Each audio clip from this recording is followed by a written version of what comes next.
2024 at 8:20 p.m. Deputy Clerk Williamson, call roll. Trustee Brown. Here. Trustee Clark. Here. Trustee Lynch. Here. Trustee Roll. Here. Trustee Taylor. Trustee Williams. Present. Would somebody like to make a motion to appoint Camila Williams to the post of clerk? So moved. Trustee Second. Williams, who said the second? I did. Trustee Brown, any questions? Come on up, clerk. Oh, call roll. Trustee Brown. Yes. Trustee Clark. Yes.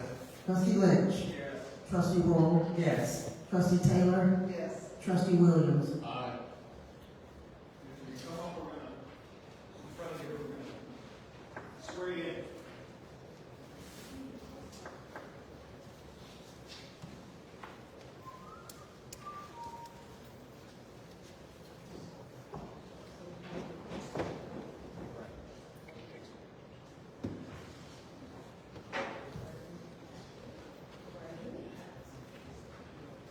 I, Camilla Williams, having been appointed of the office of village clerk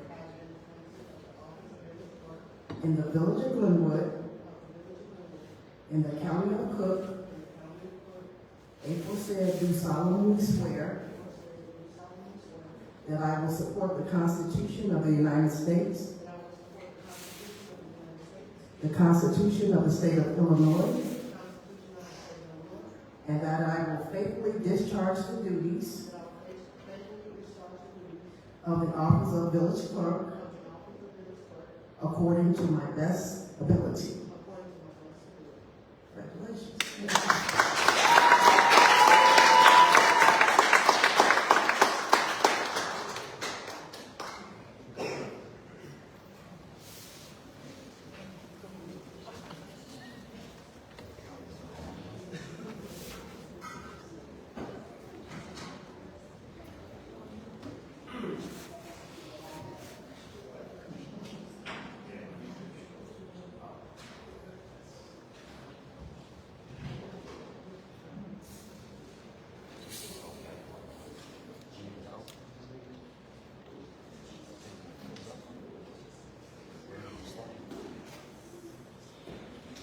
Okay, first report, Ben Hines. Thank you, Mayor, and good evening, everyone. First item is, I need approval of an ordinance amending section 2-31 of the Glenwood Village Code to increase the compensation paid to trustees elected non-after the April 2025 consolidated. Would somebody like to make a motion and we can discuss? Trustee- I'll second it. Trustee Roll. Yeah, if you could explain it. Previously, trustees now make $333.33 a meeting for up to 2 meetings a month. But there are times when we have had 3 meetings a month, and there's maybe even times we have 4, but that's pretty rare, I think. So what this amendment does, it provides that trustees will be paid that same salary, so the rate's staying the same, $333.33 per meeting, but they'll be paid for each meeting up to 4. So if we have 3 meetings, you get the extra amount for that meeting. If we have 4 meetings in a month, they get that, and that's the maximum amount is for 4 meetings. And that only applies, our Illinois statutes say that we can't increase or decrease an elected official's compensation during their term. So those whose term ends in 2027 will continue to get what they get now. They will only get this increase once they're reelected in 2027. But those who are reelected elected or reelected in April 2025 will have the benefit of this increase for the remainder of their 4-year term. Is there any questions? I have one. Well, first let me say, I'm glad we finally got this on the agenda. It's been a long time coming there, and we talked about this for a number of years, but I appreciate us reconsidering trustees being paid for the meetings that we attend, which I wholeheartedly agree.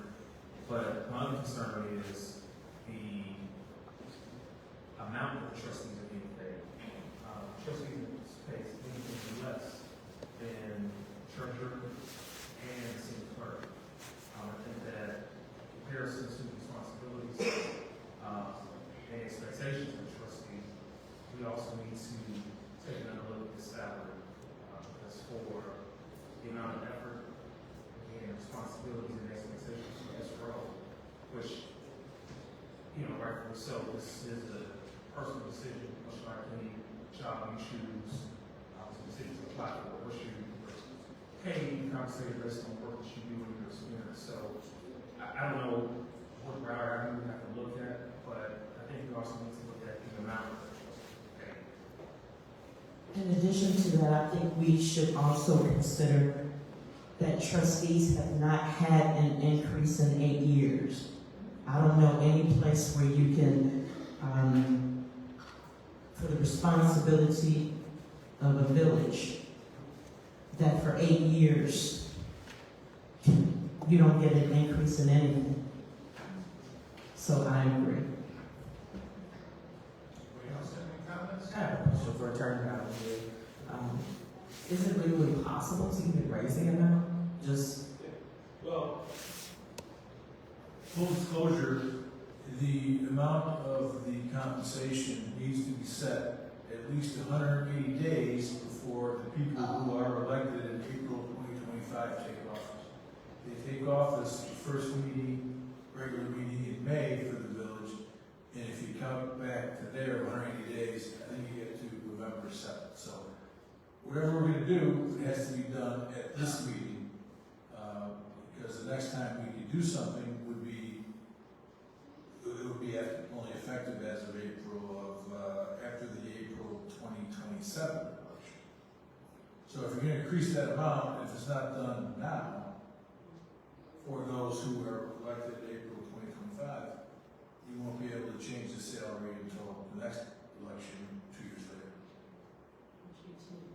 So, Mayor, considering we have 2 days and to avoid haphazardly coming up with an amount, unless my colleagues already have an idea in their head, I'm open to the conversation.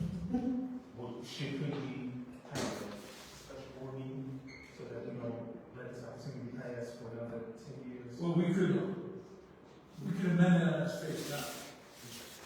The number.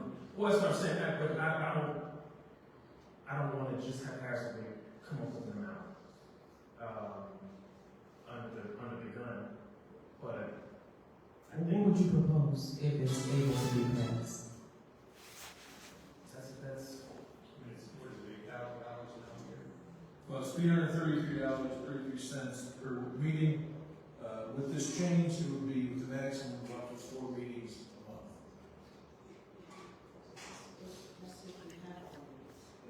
So is it unreasonable to match what the treasurer and the clerk makes, since all the same? Treasurer makes 12, Yes, I that's, think the treasurer's 12. and the clerk is 12 too? I can look it up right 10? Okay, the clerk is 10. so the average cost of living annually is it 2.5% a year? Is that right, Brian? This year. It varies. Well, we can do something. It's according to inflation. What we do in Chicago, or we can, what they do is they have their set amount, and then they take the CPI with the maximum on it, and it just automatically every year. Well, how did the treasurer's salary come up into play? If we're talking about cost of living, Yeah, why don't we just, I think it's a good idea to match it if that's yeah, possible. and we were able to. But you have to be done already, you got 2 days. We were able to increase the treasurer because it's not an elected position. That's how because we raised it just, 2 years ago or something like that. And we could do that because it's an appointed position and not a elected position. But, so we raised it from 8 or 10 to 12,000. remember, it was probably 8, but I can't remember. So what we can do, Jack, can we, amend this in, if the dollar amount wants to come out, I mean, can we do, via the CPI as far as increases in the future? We could. So I have a quick question. I'm sorry.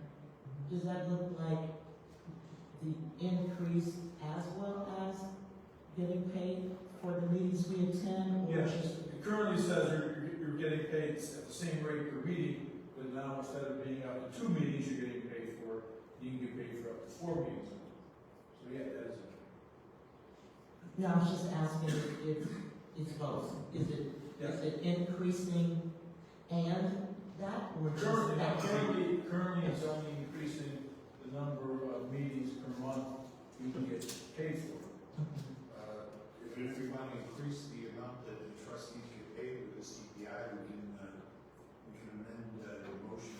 So what would that, I don't know, what would that number look like? So how is that determined, I'm sorry? As far as The CPI. the CPI is Consumer price index, and it comes out every year. We should. It comes out every month, actually.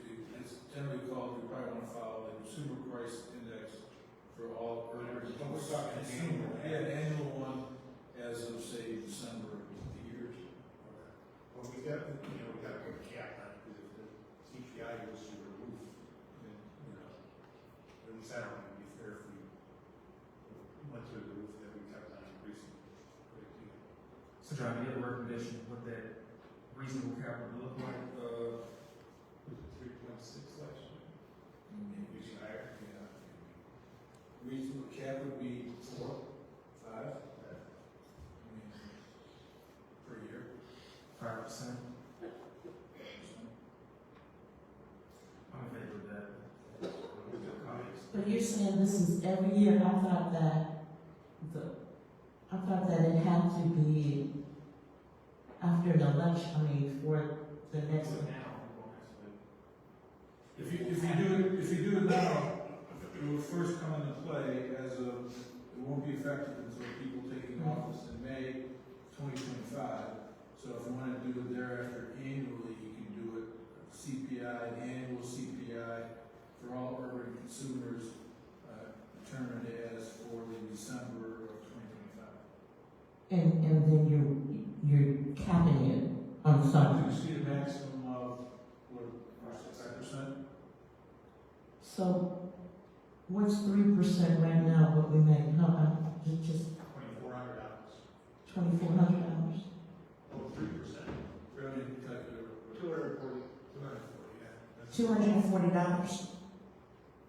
Yeah, that's $8,000. It's $10 a meeting or $9.99 a meeting. So we would increase $240. That would be the increase. Yes. But we can increase the amount, we don't have to start out $80,000, we can start, whatever down amount you guys want to put there, 10,000, 12,000. I would motion that we start at the treasurer's amount of 12,000 with the CPI increase to follow. I second that. Okay, so we got. But also, isn't that still only based on the re-elected or newly elected trustees? Yes. Okay, so, the motion is, the approval of an ordinance amending section 2-31 of the Glenwood Village Code to increase the compensation paid to trustees elected on or after April 2025. April 2025 consolidated election. The increase is to $12,000 with the CPI Well, annually. right now it's there per meeting, so maybe we want $500, if 2 meetings a month, $500 a meeting is $12,000 a year. So we want to increase it to $500 a meeting. Yeah, why don't you state the motion that you think we should?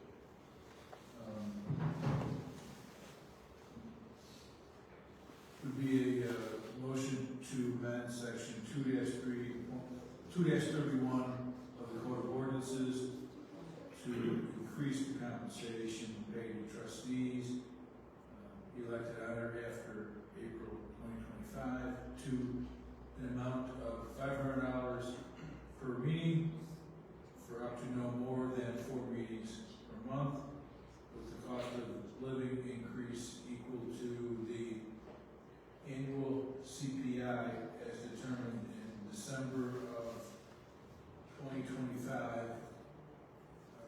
and each year thereafter, for a maximum not to exceed 5% annually. Yes. Trustee Lynch, would you? So, we have a second? Second. Who is trustee Roll? Any additional questions? Clerk Williams, call the roll. Trustee Brown? Yes. Trustee Clark? Yes. Trustee Lynch? Yes. Trustee Riley? Rowland? Yes. Trustee Taylor? Yes. Trustee Williams? Okay, item 2. Item 2 is the possible advisory referendum to address whether we want to ask put a public question on the next ballot. Well, it'll be on the April 2025 ballot. People want to create the park district and fund it. So moved. Trustee Lynch, Second. trustee Brown, any questions? Can we talk about the history of this? Sure. Okay. This goes back many years, long before me, but at one point, I think it was either in the 1990s or even far back as the 1980s. 1997 was, that's weird, because the online records for the county only go back to 1998. Yes, So, yeah, it was 1997. So in 1997, there was a referendum put on the ballot for the citizens of Glenwood, which asked, do you want to create a park district? And that passed. And then there was a second question which says, do you want to fund the new park district you just created? And that failed. The answer to that was no. So technically, we created a park district, but it never did anything because it never had any funding. The next step for doing this depends on what the county says. We have to get our records of that vote approving the park district to them so they can confirm that they have that record saying the park district's been created. If they recognize that as being created, then the next step is just to go forward with the referendum. The laws have changed a lot now, from 1997, and the referendum would have to be to set what's called a limiting rate, which would be the maximum tax that could be authorized to be levied by the new park district. If the county does not accept what happened in the past and says we have to start over, it's a little bit of a longer process. We have to have a number of petitions signed. They need to be presented to a court. The court needs to make sure that they satisfy all the requirements of the statute, and then that goes on the ballot. So we have to start, if the county doesn't recognize what we did back in 1987 anymore, time has passed, we have to start over. If the county does recognize that, and so the park district exists, we then would have to have people run for it at an election, be elected, and then they would need to pursue a referendum for funding the new park district. So, but this is just an non-binding. Right, this is an entirely advisory, and we're asking the people, what do you want to do? I mean, and I know some of the states over here, right, is there already in Flossmoor Park District? Yeah, so it only apply to the portion of the village that is not already in a park district.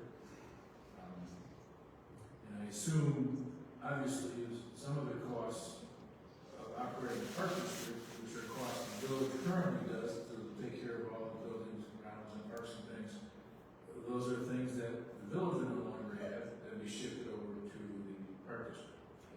Everything east of Boston. Is it the Flossmoor Park District? Yeah. Okay. So going west. West of Boston and east of Boston, no doubt. No park. Right, no park. Yeah. So- And Leon Field was one of the WC gentlemen chair. So if you create that new park district, then I would expect, because the village is village staff doesn't have as much to do.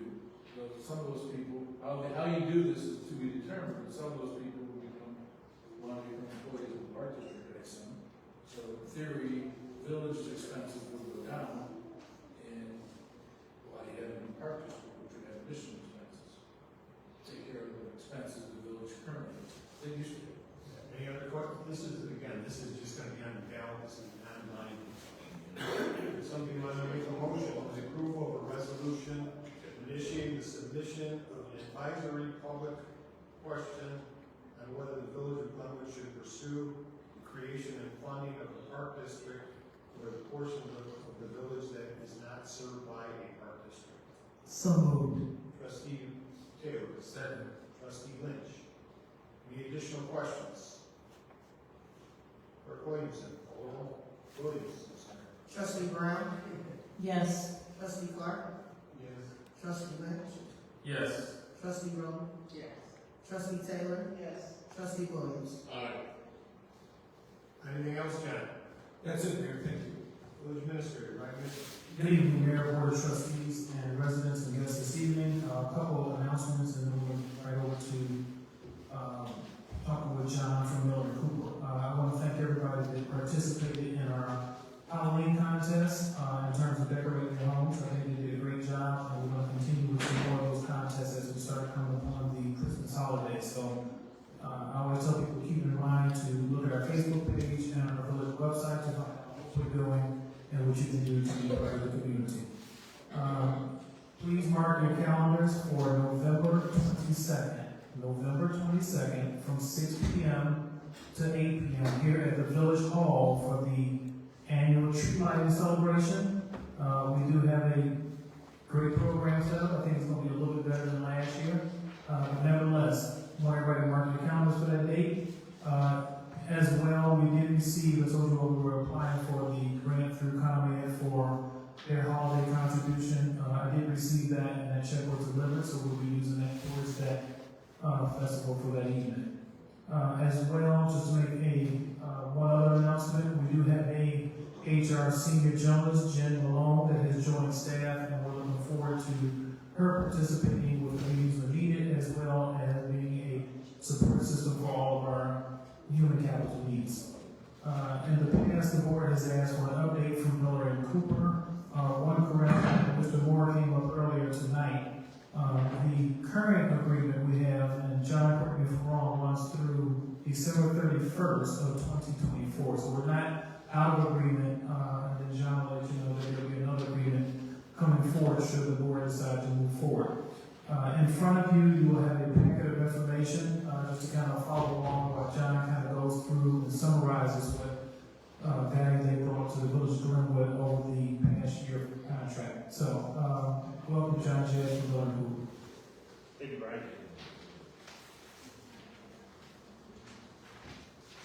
So as Brian mentioned, I think it's been a little bit overdue. I was going to appear, I think, at the end of September, I believe it was, and we were still in the midst of quite a bit of work, so we asked that we push it back to the end of this month, so that's why I'm here today. And in front of you, I have a little packet. It's getting late, I don't want to necessarily go through all the small details. I think in general, you all are aware of the scope of what we're asked to do. It was primarily focused around bank reconciliations. The village did not have a finance person in place since around August of 2022. In total, let me take a step back. We were engaged in March of 2023.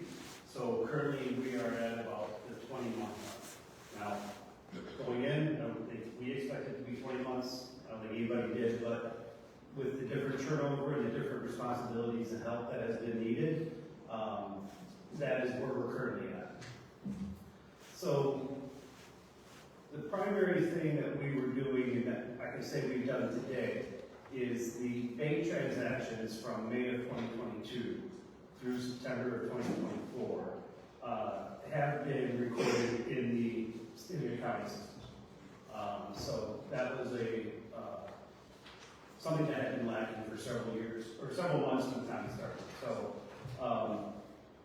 in order to do that, we have to make sure that the process flow of different transactions is being tracked, recorded, and documented. So as an example, if somebody makes a utility payment online, that payment can be made in 6 different ways: cash, check, credit card. If you come in the office, do the same 3 steps, or whatever the case is. Each of those goes through different processes in order for it to get to the bank account. So it's very complex. It's not just, here's a check, goes in the bank account. It can go through a third-party provider. It can go through the Illinois ePay fund, Illinois funds, ePay, Doxos, and other credit cards. So there's many different ways that these payments are being transacted and finally hit the bank. So we are at the point now where we are documenting and making sure that we have a process in place to manage those. So we're actually kind of a little bit going outside of the scope of just reconciliations and helping to set up Brian, Mr. Mitchell, and whoever else is going to be taking over this responsibility in the future. So that's where that part of it is really at, tracking the daily receipts, putting a process in place that can be repeatable and easily maintained and increase efficiencies.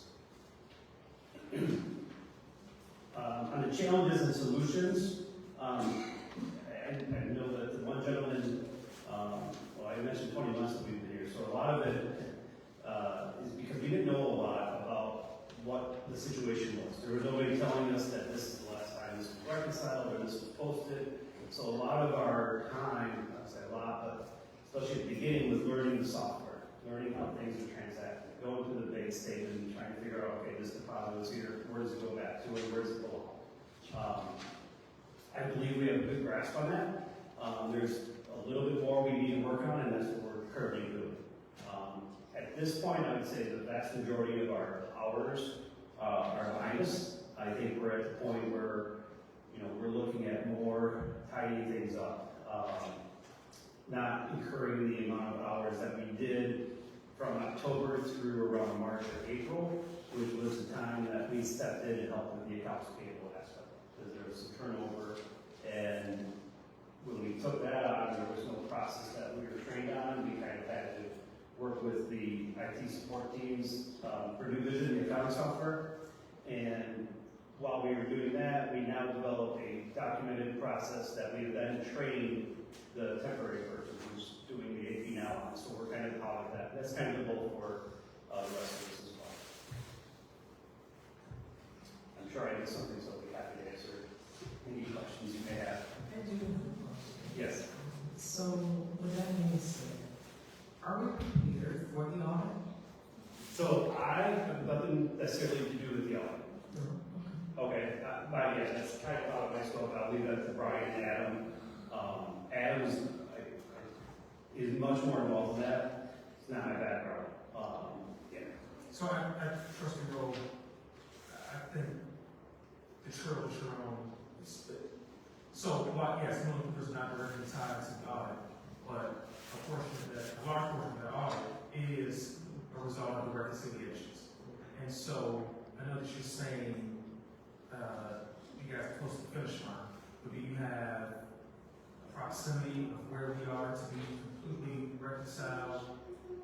So the next step that we're currently working on is when we reported the bank transactions, right? We didn't have every single detail of everything behind it. I'm not explaining that well from an accounting standpoint, but if there was something that we needed to look into further, for example, if Brian was looking into something, Brian Jansen, we posted that to like the miscellaneous account to hold it there so that we could reconcile the bank account, but not the income statement side or the revenue and expense side. Recently, I went through, along with Mr. Mitchell and Mr. Jansen, and looked at all of the revenue and expense ledgers to see if there's anything that looks out of line or anything that can't be explained, just in terms of what the normal revenue and expenses are by fund, by account, and for the vast majority of it, everything seems to be in line. So I think when it comes to looking at, I don't want to step out of turn here, when it comes to looking at it from an audit perspective, in terms of the financial side of it, I think I can't say for certain, but I feel comfortable, relatively comfortable with where you would possibly be going in and out. But I'm not part of the audit. So in terms of reconciliation, I'm sorry, Trustee Rowe, you done? In terms of reconciliations, what are there any specific areas in the village that were a major concern? I don't want to say anything is a major concern. There was no suspicious activity that we identified. I'm not- or anything of that nature. This is not I bad. just, yeah, I mean, in terms of just the reconciliation, you know, when we're looking at it from a 2-year perspective, because we're going back to May of 2022 through now, there's a few variances that we're looking into, and once we get this process well documented, in terms of recording each month going forward and then looking backwards and matching it up, we'll be able to, you know, provide any possible adjustments or things of that. So, okay, my initial question, in terms of the timeline, where are we in terms of to have all of our accounts reconciled? Well, now you're talking about two different things. You're talking about bank accounts or all your trial balance accounts? Both. Okay, the trial balance accounts is more or less not my focus, our focus. We're helping Brian with that. But that was, our focus was the cash and the bank accounts. So then how did, just out of curiosity, how did the trial balances, was that just favorite to the village, and how did that come into play if we're just focusing on?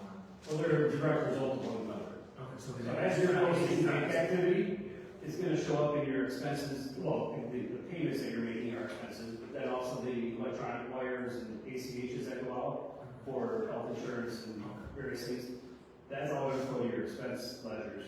And then on the deposit, the bank activity side, the cash side, receiving the cash, that's gonna be on your revenue ledgers.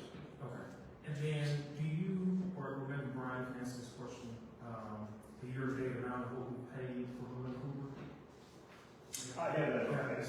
Yes, so for the total 20 months that we've been roughly on this project, the total amount of billings is approximately within a couple thousand, it's 217,000, and Miller Cooper as a company has deducted 87,000.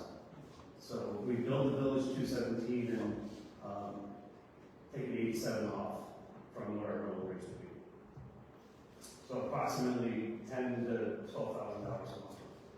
And that's for 20 months? That's for each month for 20 months. 217 is for 20 months. I would say 2023 was much higher than 2024 because we weren't involved in the AP as much, we weren't involved in some of their activity, and we focused more on the smaller, low activity accounts at the beginning because those are easier to reconcile, there's not as much volume. Now, the last couple of months, we've really been focused on the water, the corporate and lending. And so, how many hours, just so I understand what billing structure looks like, how many people are committed to the village of Glenwood? I mean, How many employees of Miller Cooper are contracted to the village? so nobody's contracted, I want to make sure that that's clear. We have an engagement letter, which means that you are able to reach out to us and we are able to work on certain aspects. Right, so how many, I've been the manager, yeah, I'm the manager on it. I had Ashley Murray, who started working on it with me in March. I believe she left around July or August, roughly, or was off the project in July or August. And then Ashley L, who's here now, she's been on it since October. So it's just been the two of us. and so what does the commitment look like to the village in terms of hours or days per week? Is it just on an on-call basis, is it No, so 3 days a week? So primarily Ashley has been here, going back to October for 2 days a week. Typically, these are, 2 8-hour days. At the beginning, most of that was related to accounts payable. Because with that much work needed, we were just trying to figure all that out. I was helping her and she was doing that. So it just, I would say in May roughly is when we then turned our focus back to, the bank activities. And so, at what point, as the manager, does your responsibility come into play? Is it to assist Ashley? Is it as an extra set of hands? Where does that, how are those go out? Yeah, so my aspect of it is, for example, when the accounts payable issue came up, as a good example. Working through the process of figuring out how processes be implemented, how the software software needs to be utilized.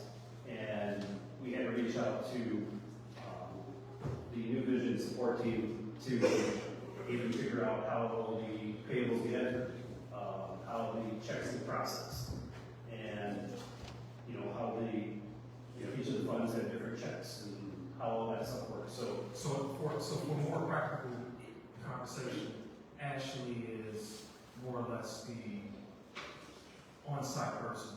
So just so that I understand this correctly, roughly 217,000 for 20 months, where we have Ashley, both Ashleys, at 2 days a week for 16 hours a week for roughly 217,000 for 20 months.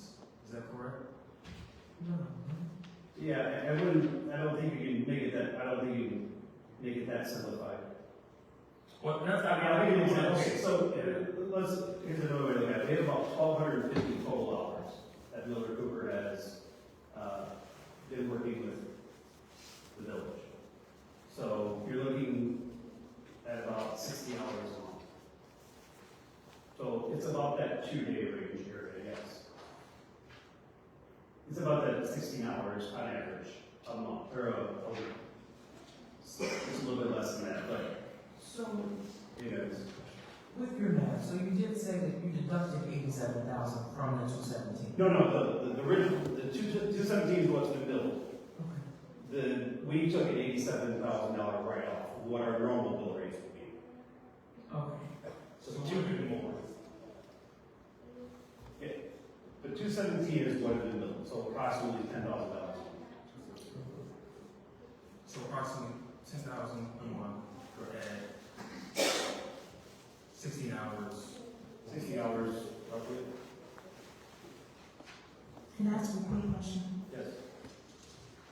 Thank you for coming. Sure, thank you.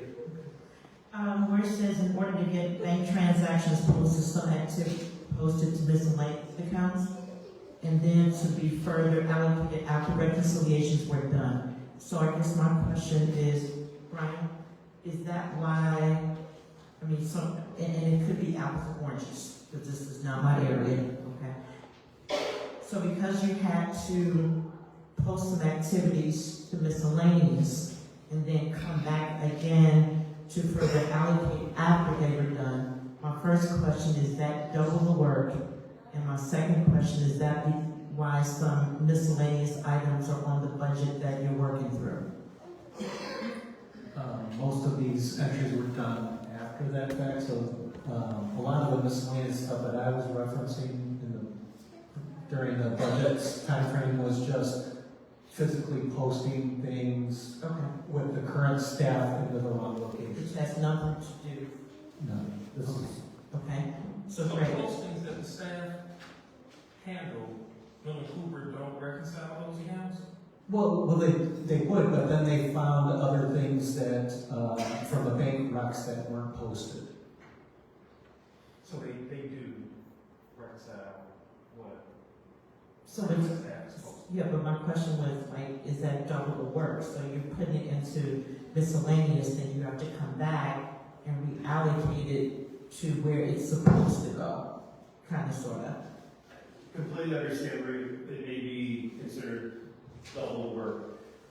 When you're doing bulk activity like we've been doing, because we have so much activity to do, there may be something that is a regular wire or something like that we just, from our perspective, we're not involved in the day-to-day here. In order to get the cash reconciled, you gotta get it into the system. So in order, if we were to sit there and wait to get it into the system, we thought that would take longer than just getting it in there, putting, let's say, $10,000 in the miscellaneous account that we know we have to circle back to, and then get that resolved. So that's the reason why we do that. But that, to your point, Trustee Brian, is that also part of the delay with getting this budget completed? Is that we don't, but we don't, but it, in hindsight, it is, because we can't figure our actuals in these miscellaneous accounts because we don't know what these miscellaneous accounts comprise of. But he said he goes back to reality. So it says, So you can't reallocate to if you don't know what these miscellaneous accounts are comprised of.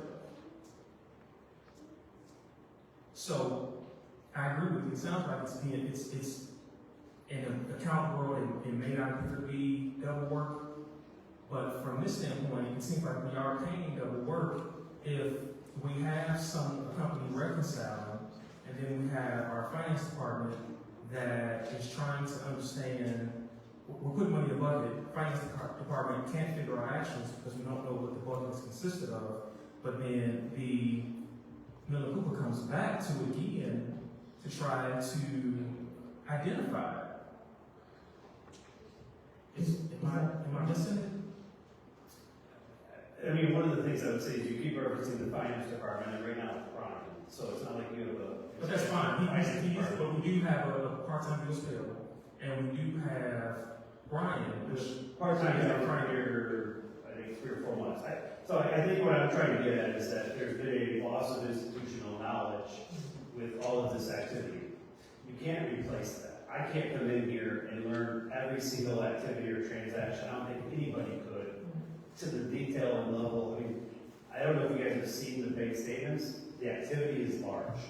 And when you compound that to 16 roughly just bank accounts, and then you expand it to all the different Illinois fund accounts and all the ePay accounts and all the Doxo accounts, that's a massive amount of data and a lot of transaction activity. And to simply say that putting 10,000 into a miscellaneous account is double work, I don't view it as that at all. I view it as an efficient way to get to where you need to be and not worry about every single line item at the time. Let's go back to it and revisit it at the appropriate time. But in order, if we would have waited for every single specific thing to be done, I wouldn't be here today saying that we're near completion. that's why I asked you that, because I'm not an accountant. Sure. So I just wanted to make sure, and I have one more quick question. At the end, it says that a new engagement letter will be circulated in the next few weeks, but more importantly, it says, "Sign of this letter will allow you to assist us where needed, but it doesn't commit us to use your services."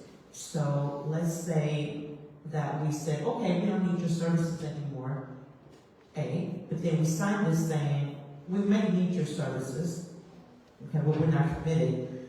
How much notice, if we did need your services again, how much notice would you need in order to come back if we need your services again? Yeah, I would say normally, with the board is a little different. On a typical Friday, where you don't have a board, we can, if somebody calls, let's say it's March next year, and Mr. Mitchell says, I want you guys to get re-engaged, we would prepare the engagement letter, send it to him, and then however long it takes for him to get it approved is how long it would take for us to re-engage. And then it would have to come back to the board. But we're not obligated. You're not obligated right now. I mean, if you came to us today and said, we don't like the services you provided, you guys can definitely do that. It's not a contractual thing. I want to make sure we're aware that it's not a contractual engagement letter, just saying that we want to utilize you for these various services. And in fact, like when I think the AP person left, we updated our engagement letter to include that particular role. So. Any additional questions for John? Thank you for your time. Thank you, sir. Thanks for coming. Thanks, Engineer, Thanks, John. do you have anything else? That's all, Mr. Okay, engineer, Dave Schulman.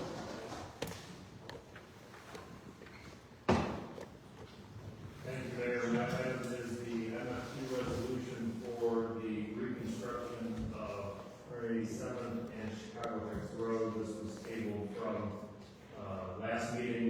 I did provide all the documents ahead of time so that everybody could read them. This is to pay for the local match for the project. This is a 80-20 split with the federal government paying 80% and the village paying 20%. The project actually bids on Friday and will start construction in the spring or early summer. Somebody like to make a motion, we can ask additional questions for the approval of 187th and Chicago Wise Road for the motor fuel tax resolution. So moved. I'll say. Who was the, trustee Taylor and then trustee Lynch. Is there any questions? Okay. Clerk Williams, call roll. Trustee Byrne, Yes. trustee Clark, Yes. trustee Lynch, Yes. trustee Rowley, Yes. trustee Tate. Yes. Trustee Williams. Dave, I wrote on that road today and it was swirled. I'm glad we're getting it done. Is there any new business?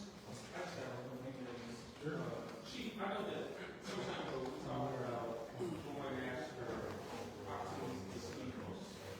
Where do we need to put it? Last time we discussed it, it was, I think it was left in the hands of the board on what direction they wanted to go. I think that was one of the, It's still got a copy of my desk. Is there? Yeah, I just made an Yeah, it is. Yeah, I remember. And I don't know, did we get cost analysis? Pardon? Was there a cost analysis with that, or just a study where we using the? It was not so much the study, but the creation of a process to install them. And it required, any input from the residents to the affected areas, things like that. It's pretty in-depth. We had talked about getting the option of removal, stop, speed bumps, but the issues with public works and the plows. So it's really it's a pretty in-depth. I mean, there's speed bumps are one idea. There are different solutions for environmental design for traffic control.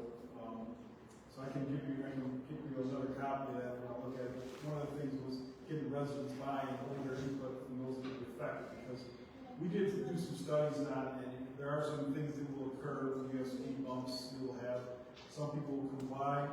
There will be also some people that will increase their speed to the bumps, slow down over them, increase it to the next bump, so you'll have some changes in noise. So there's some different realities. It's not just a simple solution like we put them in and all of a sudden people 100% comply. There are some issues, but there's all our options. I'm sure Dave Robson has experience with that and different setups as far as the basically just changing environmental behavior through whether it's chicanes or roundabouts. An extreme example, but you get the direction. So, Yeah, Chief, can you send that to report? Still, if you don't have it, it's sitting on my desk. and then Chief, the president on the corner of Gay and Taylor had called me last week, which is kind of piggybacks off of Steve, to put the street being closed for construction over there. A lot of people are coming down Gay and speeding at high rates of traffic, speeding at high rates, and especially with there being a bus stop there. So I'm waiting to have an officer in that area. And then George still have one question for you. Another resident on Terrence, 931 Terrence, she also called me. She's on the corner house there, right before it's Austin, right across from Chase Knight, the blue house, White House. On the corner of. You know what I'm talking about. She called and asked me, there's some markings there. I don't know what the markings are for. They're 9-4 or what, but she's concerned to see if they're going to bust up that sidewalk again. Because I think the year before, you didn't repair it appropriately, so that's why I'm asking you that question. I could, if you give me that address of your. I'll send it to you. Yeah, I'll send it to you. I have a quick question for Joe. Right up here by the railroad tracks, you know those caution, it's like about 7 of them now that are missing. Are you working on replacing? Yes, yes. Actually, he just emailed me today and I approved the bill. Because it's going to be special for the railroad or something. Yeah, the markings have to be special and the delineators have to be. What happened? Is somebody like run into them, you think? I'd imagine some ranges in that intersection, yeah. Thank you. Any other new business? Any old business? I just want to commend the police department. He did a fantastic job for Halloween. I don't know, my kids didn't trick or treat, but we were outside and saw handfuls of it. So thank you all for being out there. It was a tradition. I know it wasn't popular with canceling the bonfire. I think it was a great move. Just trying to get down the road to walk over the steps. Thank you all. Any other old business? Okay, I want to thank everybody for coming out this cold weather. Would somebody like to make a motion to adjourn? So moved. Oh, you did it. Trustee Brown and Trustee Lane. I didn't say that. Okay, Taylor, Trustee Taylor, I'm sorry. No problem. Clerk Williams, call roll. Trustee Brown? Yes. Trustee Clark? Yes. Trustee Lynch? Yes. Trustee Rowe? Yes. Trustee Taylor?